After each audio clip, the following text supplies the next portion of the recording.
perfect family van? Well, it is spacious, comfortable, affordable. It is a tech-laden dream machine. I mean, at least that's what Honda wants us to believe about the Odyssey, but we have our own thoughts. And we know minivans. At Edmunds, we have driven, tested, and rated every single one of them, so we are the people to ask.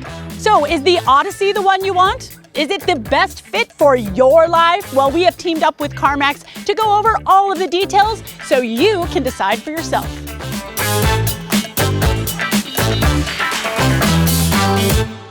Now, before we get to the good stuff, what exactly do we have here? This is the 5th and current generation of Honda's minivan.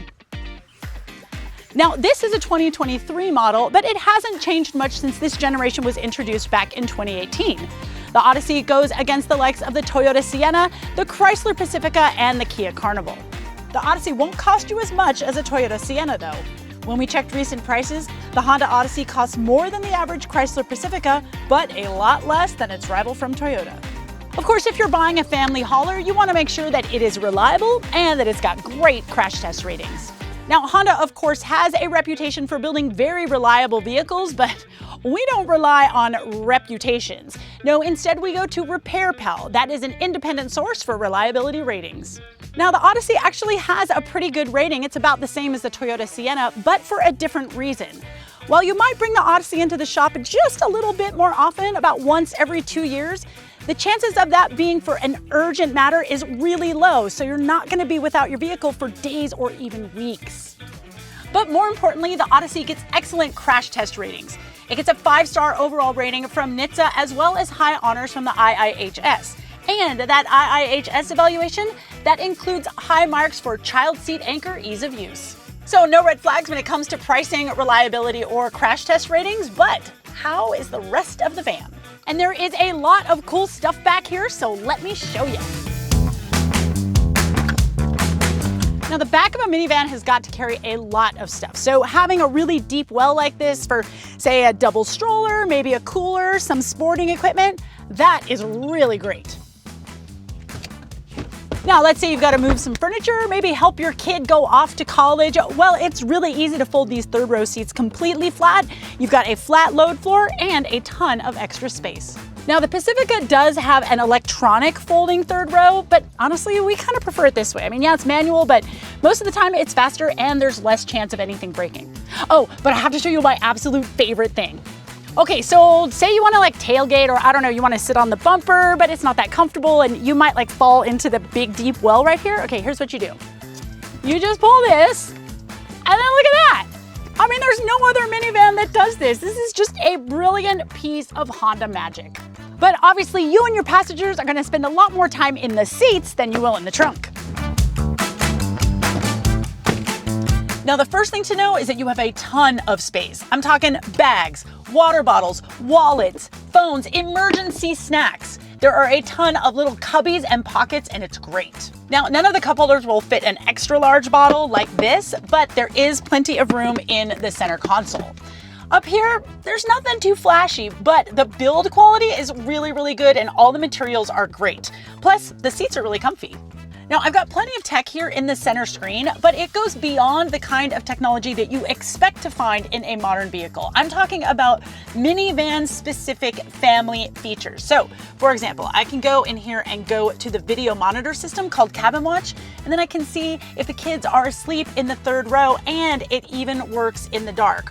Or there's an intercom system called Cabin Talk. That way I can ask the kids if they need to go to the bathroom, and I don't even need to turn my head. But it's behind the driver's seat that the real minivan tricks come into play, and Honda's got another one. Now, if you remove the heavy middle seat, which admittedly is kind of a pain, it unlocks one of the Odyssey's best features. In addition to sliding forward and backwards, you can actually move these seats from side to side. So that means you can leave a gap in the middle if you want to give people back there more space, or you can slide both seats over to one side to make it super easy to get back into the third row. And I also like that the seat belts are mounted to the seat, not the wall, so those belts just never get in your way. You shouldn't have to worry about devices running out of battery on long trips either. You can get up to 8 USB ports in touring and elite models. Just know that if you get the EXL, you'll need to get one of those 12-volt adapters to get power to people in the third row. There is one downside back here though. See these vents on the side? Yeah, that location is not ideal. We found that overhead vents are actually much better at cooling down little ones that are in a rear-facing car seat. Oh, and speaking of, the child seat anchors are super easy to find, and you have the option of up to 6 different positions for installation. You can even fit 3 across in that second row if you need to. Now look, I know what you're thinking. Space and family tech, they matter way more in a minivan than how it drives. And we agree with you. It's just that you're probably gonna spend like thousands of hours driving this thing. And that's why we actually appreciate how nice the Odyssey is to drive. I mean, it's very comfortable. There's no like bobbling around. And listen, that's good for you, but it also minimizes the chances of like triggering sensitive tummies or waking up kids in the back. The Odyssey is noticeably quieter than other minivans, and that is something that any parent can appreciate. And look, not that it's the most important thing, but the Odyssey is actually kind of fun to drive. I mean, the engine is strong even when it's full of people and things, and you're not gonna have any problems passing on the highway or accelerating up a hill. Of course, no van is perfect, and there is a big downside to that feeling of power. Yeah, y'all, the Odyssey is just not that efficient. And unlike the minivan models from Toyota, Chrysler, and more recently Kia, you don't have an option for a hybrid either. Some buyers will also be concerned that Honda does not offer all-wheel drive. Especially if you live with snowy winters, all-wheel drive can give you just a little bit more confidence.